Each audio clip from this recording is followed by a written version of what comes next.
आइए चलिए question number 2 के बारे में मेरे भाई बात करते हैं। क्या कहा गया है? साधारण ब्याज पर निवेशित कोई धनराशि 12 वर्षों में 4 गुना हो जाती है।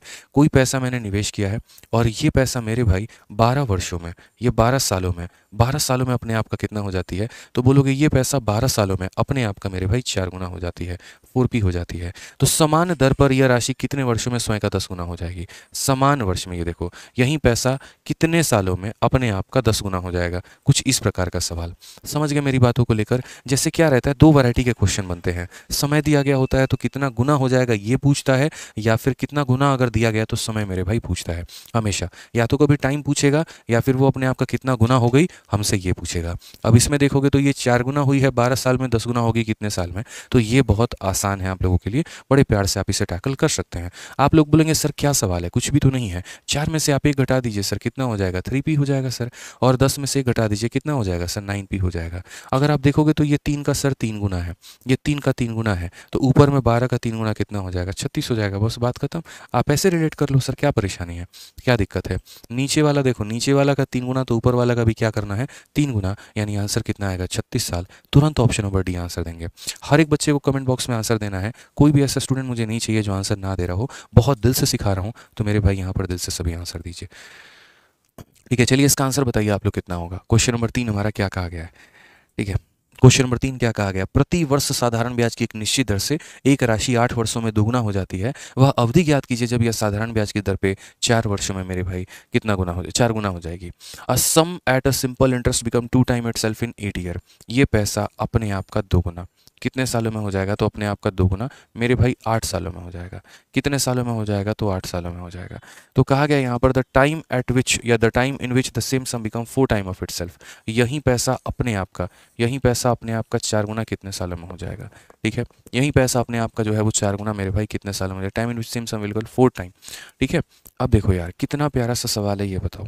ये पैसा मेरे भाई अपने आप का 2 गुना होता है 8 सालों में, तो यही पैसा अपने आप का 4 गुना कितने में होगा? तो बोलोगे सर यहाँ ब्याज देखिए, 2p में से p घटा दीजिए तो p आएगा, 4p में से p घटा दीजिए तो सर 3 आएगा। आप जरा नीचे देखना पैसा अपने आप का कितना गुना हुआ है? बोलोगे गुरुदेव पैसा अपने आप का 3 गुना हो गया। पैसा कितना गुना हो गया गुरुदेव? 3 गुना। तो पैसा अगर अपने आप का 3 गुना हो गया तो समय भी अपने आप का 3 गुना, 8 का 3 गुना कितना हो जाएगा? 24 साल। और देखो ये सारे हमारे जो है पेपर में पूछे गए सवाल हैं जो हम आपको करवा रहे हैं। समझ में आ गया बात? यहाँ पे आ जाओ, चलो आगे बढ़ते हैं। अगला सवाल यहाँ देखते हैं क्या कहा। अब देखो ये बड़ा एक फेमस कंसेप्ट है सिंपल इंटरेस्ट के अंदर। इस कंसेप्ट का मेरे भाई यहाँ पर जिक्र है, और जिक्र में क्या है तो ऐसे वाले कंसेप्ट में यहाँ पर जो है उसमें ये पूछा जाता है। ठीक है, जैसे क्वेश्चन देखो कि एक निश्चित धनराशि की दर साधारण ब्याज की दर से 5 वर्षों में इतना हो जाती है, 8 वर्षों में इतना हो जाती है। धनराशि का मान क्या है? मतलब 2 ही चीजें आपको बतानी होती है, पैसे का मान क्या है या फिर धनराशि का मान मेरे भाई क्या है। और हम बताएंगे यहाँ पे कि पैसा हमारा कितना है और धनराशि हमारा कितना है। यहाँ पे 2 ही चीज की सम कितना होगा, प्रिंसिपल रेट कितना होगा। मैं इसको पर्टिकुलरली मुन्नी कंसेप्ट का भी नाम देता हूँ बच्चों को कि तुम इसको मुन्नी कंसेप्ट के माध्यम से भी याद कर सकते हो, किसी भी तरीके से, बस याद होना जरूरी है। अक्सर कहा जाता है कि ये पैसा इतने सालों में इतना हो गया, इतने सालों में इतना हो गया, तो मेरे भाई यहाँ पर जो है वो धनराशि कितने की होगी।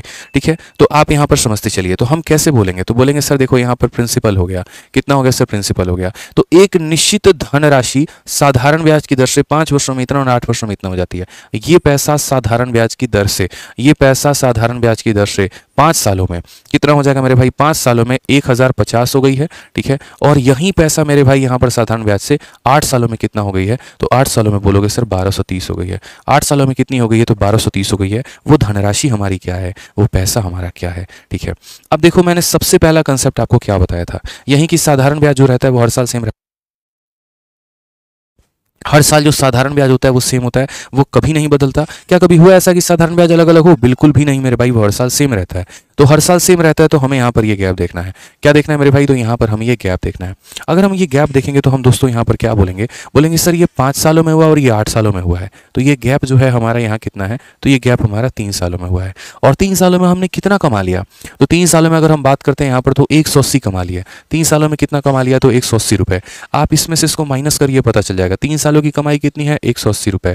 ठीक है, 3 सालों में कितना कमाया? 180। साधारण ब्याज ऐसी चीज है ना जनाब, हर साल में बराबर पैसा देकर लेके जाता है। पहले साल 100 रुपये का ब्याज मिला तो अगले भी साल 100 रुपये का ही मिलता है, ज़्यादा कम कुछ नहीं मिलता। तो 3 सालों में 180, तो बताओ एक साल में कितना, जल्दी कमेंट बॉक्स में बताओ एक साल में कितना। बोलोगे सर एक साल में 60 रुपये, एक साल में कितना होगा 60। तो अगर 3 सालों में 180, एक साल में 60 रुपये, तो मेरे भाई 5 सालों में कितना हो जाएगा, 300 रुपये हो जाएगा। 5 सालों में ब्याज हमारा कितना हो जाएगा, बोलोगे गुरुदेव 3 सालों, ठीक है, तो 5 सालों में कितना हो जाएगा, 300 रुपये हो जाएगा। यहाँ पे समझ गए, 3 सालों में 180 रुपये, एक साल में 60 रुपये, तो 5 सालों में कितना, 300 रुपये। अब यदि आपको प्रिंसिपल निकालना है, अमाउंट में से ब्याज घटा दीजिए, प्रिंसिपल निकल जाएगा। यानी 1050 में से 300 घटा दीजिए तो ये बोलोगे 750 रुपये। यानी ये मेरे भाई 750 था, इतने का ब्याज लेके इतना बन गया था। यानी क्या होगा answer, option number D for Devsena. तो अभी तो बड़ा सिंपल सा तरीका, ठीक है, ठीक है। तो मेरे भाई यहाँ पर बड़ा सिंपल सा तरीका, और वो सिंपल सा तरीका यहाँ पर क्या है, तो बस पहले पार्ट होता है कि प्रिंसिपल निकालना, और दूसरा पार्ट होता है मेरे भाई रेट निकालना। क्वेश्चन में अगला सवाल क्या है, साधारण ब्याज पर दी गई एक राशि 2 वर्षों के बाद इतनी हो जाती है, 5 वर्षों के बाद इतनी हो जाती है, मेरे भाई ब्याज का दर हमारा क्या है। हमने कहा धरती पर इतना आसान सवाल मेरे भाई हो सकता है, ये बताओ कभी भी हो सकता है, यहाँ पे नहीं हो सकता। बहुत आसान सवाल है, हमें ये बात समझना पड़ेगा। क्वेश्चन में मेरे भाई क्या कहा गया है, a sum of money lent at simple interest amount to इतना आफ्टर 2 ईयर एंड इतना आफ्टर 5 ईयर। अब देखो पीछे वाला क्वेश्चन क्या था, पैसा, कि पैसा कितना है वो बताओ, प्रिंसिपल कितना है वो बताओ, समझे। और ये वाला सवाल क्या है, रेट क्या है, रेट बताओ। दो ही तरह के तो सवाल बनते हैं, या तो पैसा पूछेगा, नहीं तो तुमसे रेट पूछेगा, ठीक है। अब बताना है मेरे भाई यहाँ पे, तो ये पैसा है तुम्हारे पास, ठीक है, और कहा गया कि यहाँ पर साधारण ब्याज की दर पे 2 वर्षों के बाद यही पैसा मेरे भाई 2 वर्षों के बाद कितना हो जाता है, तो 9,920 हो जाता है मेरे भाई। और यही पैसे की अगर हम बात करें तो ये 5 वर्षों के बाद, ये 5 सालों के बाद कितना हो जाता है, तो 12,800 हो जाता है। कितना हो जाता है, तो 12,800 हो जाता है। तो ब्याज की जो दर है हमारी, जो हमारा ब्याज का रेट है वो हमारा कितना है, ठीक है। तो अगर हम बात करते हैं तो देखो 5 में से 2 घटा दो तो ये समय का गैप निकल जाएगा, कितना हो जाएगा, तो बोलोगे 5 में से 2 घटा दिए गुरुदेव, कितना हो गया, 3 साल। तो वैसे ही इस पैसे में से इस पैसे को भी तो घटा दो। क्या करोगे मेरे भाई, इतना और इतना पैसा रख के नहीं रखना चाहिए, अच्छी बात नहीं होती है। पैसे को पैसे से घटा दो यहाँ पे। तो 12,800 में से मेरे भाई आप इसको घटा दीजिए तो कुल मिला के 2880 हो जाएगा। कितना हो जाएगा, तो 2880 रुपया हो जाएगा। समझ गए मेरे भाई यहाँ पर बात, कितना हो जाएगा, तो 2880 रुपये हो जाएगा यहाँ पे। ये बड़ा क्लियर हो जाएगा, ठीक है। चलो, और आज से देखो अगर किसी को कोई सुपर चैट करना होगा तो इतना बड़ा बड़ा अमाउंट करने की जरूरत नहीं है। तुम 11 रुपये या 1 रुपये की भी दक्षिणा लगा दोगे ना, और तब भी कह दोगे अगर मानो मैं कमेंट बॉक्स में नहीं देख पा रहा हूँ, इतने ज़्यादा कमेंट आ गए किसी को, तुम 1 रुपये का भी सुपर चैट कर देना भाई, तब भी हम देख लेंगे। ज़्यादा फालतू के पैसे वेस्ट करने की ज़रूरत नहीं है, उसको किसी और काम में यूटिलाइज कर लो तो वो बड़ा अच्छा रहेगा, ठीक है भाई। समझ में आ गया बात यहाँ पे, आ जाओ चलो। तो मैंने यहाँ पर कहा 2 सालों में इतना, 5 सालों में इतना, तो ये गैप कितने का, 3 साल का, और ये गैप कितने का मेरे भाई, यहाँ पर इतना हो जाएगा हमारा, ठीक है। तो हमने कहा 3 सालों में इतना है, तो 1 सालों में कितना होगा, तो बोलेंगे 3 का 9 गुना 27, 3 का 6 गुना 18 और 0, तो बोलेंगे 1 साल में गुरुदेव 960 रुपये हम कमाते हैं। 1 साल में कितना कमाते हैं, 960 रुपये। याद रखना जीवन में दोस्त, बिना रेट, बिना प्रिंसिपल निकाले रेट नहीं निकाला जा सकता है, तो यहाँ पर हमें निकालना ज़रूरी है। तो 1 सालों में 960 रुपये, तो मेरे भाई 2 सालों में हमने कितना कमाया, इसका डबल। ये 1000 में 40 की कमी है, तो 2000 में 80 की कमी, तो 2000 में 80 की कमी मेरे भाई, तो कितना हो जाएगा, 1920 हो जाएगा। तो बोलोगे 1 सालों में इतना, तो 2 सालों में इतना मेरे भाई, तो यहाँ पैसा हमारा कितना होगा, प्रिंसिपल कितना होगा, इसमें से इतना घटा दीजिए, 9,920 में से मेरे भाई 1920 घटा दीजिए, तो आपका पैसा निकल के चलाएगा, और वो कितना होगा, 8,000 रुपये। मुझे लगता है इतना तो आप लिख ही सकते हैं, समझदार हैं, इसमें कहीं कोई दिक्कत की बात नहीं है। सिर्फ आपको मेरे भाई ये गैप पता करना होता है, इतने का मान इतना, तो इतने का मान इतना, तो इतना हो जाएगा, तो पैसा कितना हो जाएगा, इसमें से इसको घटा दो, यानी पैसा हमारा 8,000 हो जाएगा। अब देखो मेरे भाई, जैसे आप लोग सिंपल इंटरेस्ट पढ़ते हो, तो सिंपल इंटरेस्ट पढ़ते हो तो सिंपल इंटरेस्ट का जो फॉर्मूला होता है वो क्या होता है, तो बोलोगे सर PRT अपॉन कितना होता है, तो PRT अपॉन 100 होता है। तो यहीं से अगर थोड़ा अरेंज करोगे तो SI का फॉर्मूला निकल के चला आएगा, SI upon principal into 100 upon कितना हो जाएगा मेरे भाई। देखो यहीं से अगर आप टाइम को अकेला छोड़ दो मेरे भाई, टाइम को आप अकेला छोड़ दो तो क्या हो जाएगा, तो बोलोगे सर SI, ठीक है, वो प्रिंसिपल आके यहाँ डिवाइड हो जाएगा, ये 100 वहाँ जाके मेरे भाई मल्टीप्लाई हो जाएगा, और वो रेट आके डिवाइड हो जाएगा, तो ये टाइम हो जाएगा आसान भाषा में। तो यानी क्या बोलोगे, तो बोलोगे सर देखिए अगर ये टाइम निकाल लो, या रेट को अगर वहाँ भेज दो तो टाइम यहाँ पर आ जाएगा, या रेट को अगर वहाँ भेज दो मेरे भाई, रेट अगर यहाँ चला गया तो टाइम आ जाएगा। यानी आसान भाषा में अगर बोलेंगे तो रेट बराबर SI अपॉन कितना हो जाएगा, प्रिंसिपल इंटू मेरे भाई 100 अपॉन टाइम, आसान भाषा में। ब्याज हमें कितने का मिला, तो बोलोगे ब्याज हमें 1920 का मिला, तो ब्याज हमें 1920 का मिला। कितने के ऊपर मिला, तो बोलोगे 8,000 के ऊपर मिला, इंटू कितना मेरे भाई, तो 100। और ये जो ब्याज मिला है कितने सालों में मिला है, तो बोलोगे 2 सालों में, तो यहाँ लिखेंगे मेरे भाई 2 साल। 3 जीरो से आपके ये तीनों जीरो खत्म हो जाएंगे। ठीक है, 8 और 2 16, 16 से काटोगे तो एक बार में 16 और 3 और 2 32 मेरे भाई, 2 बार में, यानी 12% का रेट आएगा। ऑप्शन नंबर ए जो होगा करेक्ट आंसर होगा। ठीक है, कितने का रेट आएगा मेरे भाई? तो 12% का रेट आएगा, हमारा करेक्ट आंसर होगा। तो इतने समय में इतने का ब्याज तो 1 साल में निकल गया, और 1 में निकल गया तो मेरे भाई यहाँ पर 2 साल की वैल्यू आ गई। इस पैसे में से उसको घटा दिया तो प्रिंसिपल हमारा निकल के आ गया। उसके बाद रेट निकालने के लिए फॉर्मूला लगा के हमने यहाँ पे रेट निकाल लिया। क्लियर है मेरे भाई ये बात? कोई दिक्कत की बात है, कहीं कोई परेशानी की बात है? बताइए बताइए। चलिए आ जाइए। आइए चलिए नेक्स्ट क्वेश्चन की बात करते हैं और क्वेश्चन नंबर 10 देखते हैं यहाँ पर कि क्वेश्चन नंबर 10 हमारा क्या है। ठीक है, बोला गया एक व्यक्ति एक कंपनी में कुल 10,000 रुपए की राशि निवेश करता है। राशि का एक हिस्सा 10% वार्षिक साधारण ब्याज पे और बाकी भाग 15% के ब्याज पर निवेश करता है। यदि उसने 2 वर्षों में अर्जित कुल ब्याज 2400 रुपए है तो 15% वाला ब्याज कितना होगा? मैं वहीं का औसत का खेल खेलो बाबू तुम। ठीक है, 2 सालों में 2400 तो 1 साल में मेरे भाई 1200। 1 साल में अभी देखते हैं थोड़ा औसत का खेल हम यहाँ अप्लाई कर सकते हैं कि नहीं कर सकते हैं। तो 1 सालों में मेरे भाई 1200। अगर मैंने यहाँ कहा 10 और 15 का मेरे भाई 25 का आधा 12.5 तो 1250। तो 1250 से मेरे भाई ये पैसा कम है, तो 1250 से ये पैसा कम है। इसका मतलब 10% वाले का पैसा ज्यादा होगा, 15% वाले का पैसा कम होगा। यानी 15% वाले का पैसा इससे कम होगा, तो 10,000 का आधा 5,000, 5,000 से कम। एक ही ऑप्शन है, ऑप्शन नंबर बी। खेल खत्म भाई, बिना सॉल्व के आंसर दिए आपके सामने दिए, और अभी पढ़ाते पढ़ाते आप लोगों को कोई ट्रिक बताएं। ठीक है, कहीं सॉल्व किए? बताओ। पहली बार आप भी क्वेश्चन सॉल्व कर रहे हो, पहली बार हम भी क्वेश्चन सॉल्व कर रहे हैं। सीजल 23 का सवाल था, ऐसे उड़ाया जाता है पेपर में। ठीक है, कैसे? फिर से तुमको समझाते हैं। हम सॉल्व नहीं किए ना, तुम भी मत करो मेरे भाई।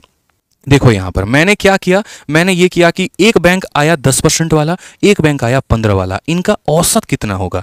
तो बोलोगे सर 10 जमा 15 25, 25 का आधा 12.5 होता है सर, 25 का आधा 12.5। ये बैंक खींचेगा 10% की तरफ और ये बैंक खींचेगा 15% की तरफ, और इनका बीच में हुआ 12.5। तो मैंने कहा एक काम करते हैं, औसतन के हिसाब से हम देखते हैं कि औसतन के हिसाब से मुझे ब्याज बराबर मिला है, कम मिला है या ज्यादा मिला है। तो मैंने 10,000 का, देखो 2 सालों का ब्याज मेरे भाई अर्जित यहां थे 2 सालों का, तो 2 सालों का ब्याज 2400, तो 1 साल का ब्याज 1200 भाई। 1 साल का ब्याज 1200, सिंपल सी बात है, 1 साल का ब्याज 1200। अब आप मुझे देखो यहाँ पे समझना मेरी बात को लेके, 2 साल का मेरे भाई 2400 तो 1 साल का ब्याज 1200। मैं बोलूंगा ये जो 10,000 रुपए है, 10,000 का 12.5% कितना होता है? 10,000 का 12.5% मेरे भाई 1250 रुपए होता है। कितना होता है? तो 1250 रुपए होता है।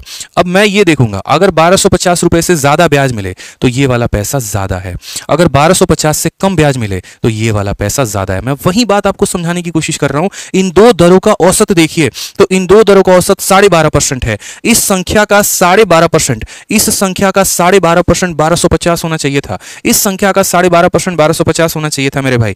मुझे जो ब्याज मिला है वो 1200 मिला है, यानी मुझे मेरे भाई ब्याज जो है वो यहां पर ये 1200 रुपए मुझे मिला है। इससे कम मिला है, इससे कम मिला है तो पीछे, इससे ज्यादा मिला है तो आगे। 1200 मिला है, 1200 मिला मतलब इस कम वाले बैंक को जो मुझे कम ब्याज दे रही थी उसको मैंने ज्यादा पैसा दिया है। अगर इसको मैंने ज्यादा पैसा दिया है तो इसको मैंने कम पैसा दिया है। ठीक है, यानी औसत से कम पैसा इसे गया है और औसत से ज्यादा पैसा इसे गया है। तो मेरे भाई जो भी पैसा था 10,000 रुपए, 10,000 का आधा कितना हुआ? 5,000। तो मैं यहां पर यह बोलूंगा कि 5,000 से ज्यादा रुपए इसे दिए गए हैं प्लस में, और 5,000 से कम रुपए इसे दिए गए हैं। 5,000 से कम एक ही तो ऑप्शन है, ऑप्शन नंबर बी, इसलिए मैंने इसको आंसर दिया। बिना सॉल्व किए, जरूरत ही नहीं है यार। ठीक है, आ जाइए चलिए नेक्स्ट क्वेश्चन मेरे भाई यहां पर देखते हैं। अगला सवाल क्वेश्चन नंबर 11। 3500 रुपए की राशि को साधारण ब्याज पर 2 भागों में उधार दिया जाता है। एक भाग 7% की वार्षिक दर पर और दूसरा 5% की वार्षिक दर पर। यदि कुल वार्षिक ब्याज 210 रुपए होता है तो 7% की दर वाली उधार की गई राशि हमारी कितनी है? हमने कहा सर बहुत आसान सवाल है। देखो इसे से आसान सवाल मेरे भाई मत दिया करो, वो वाली बात हो जाती है।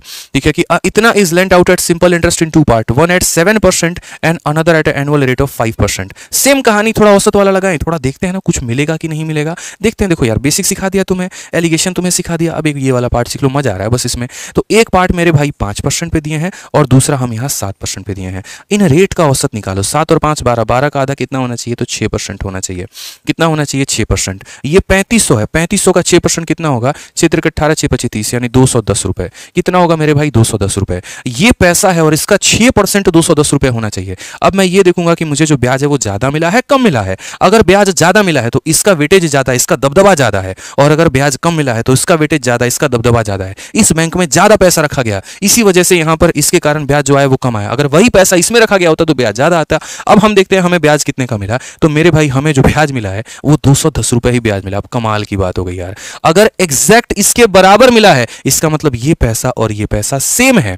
अगर एग्जैक्ट इसके बराबर मिला है तो ये दोनों पैसा सेम है। अगर 210 से ज्यादा मिलता तो ये पैसा ज्यादा होता, अगर 210 से कम मिलता तो ये पैसा ज्यादा होता। तो ये आधे से ज्यादा होता, आधे से कम होता, और एग्जैक्ट इसके बराबर मिला तो 6%, यानी 6% मतलब क्या हो जाएगा, तो 3500 का आधा इसे दो, आधा इसे दो, यानी कितना, 1750।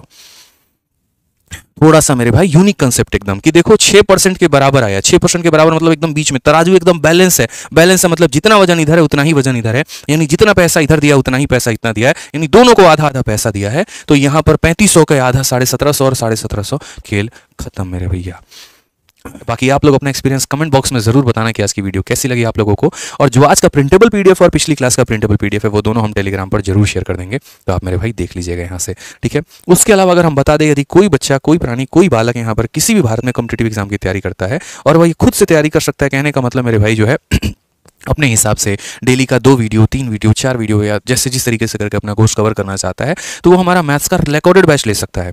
ये बैच लाइव प्लस रिकॉर्डेड है, यानी बहुत सारे टॉपिक इसके अंदर रिकॉर्डिंग डाल दी गई है और कुछ टॉपिक इसमें हम लाइव पढ़ा रहे हैं। रीजन बच्चों की डिमांड की वजह से, ताकि वो एक अपडेटेड भी रहे यहाँ पे। तो इस बैच को आप ले सकते हैं। वैलिडिटी आपकी लाइफ टाइम होती है, और कहाँ से लेना होता है, आरजी विक्रमजीत एप्लीकेशन से। इसकी फीस 699 रुपये मेरे भाई होती है यहाँ पे, ठीक है। 699 में पूरी जिंदगी भर का वैलिडिटी आपको मिल जाता है, जो कि हॉटस्टार और ये आपके नेटफ्लिक्स हो गए, ये सब हो गए, 1-2 महीने में इनकी वैलिडिटी खत्म हो जाती है। लेकिन हमारे आरजी विक्रमजीत एप्लीकेशन की वैलिडिटी, ठीक है, जब तक आपका मेरे भाई जीवन है तब तक आपके साथ ये वैलिडिटी हमारी बरकरार रहती है रिकॉर्डेड बैच के लिए। और आप बढ़िया तरीके से यहाँ से बैच लेकर पढ़ाई कर सकते हैं और पूरा संपूर्ण अपना नॉलेज बढ़ा सकते हैं। कंप्लीट मैथ मैंने यहाँ पढ़ा रखा है। अगर मेरे भाई आपको कहीं पर किसी भी प्रकार की इंक्वायरी करनी है तो ये हमारा इंक्वायरी नंबर है, आप इस पर फ़ोन करके पता कर सकते हैं।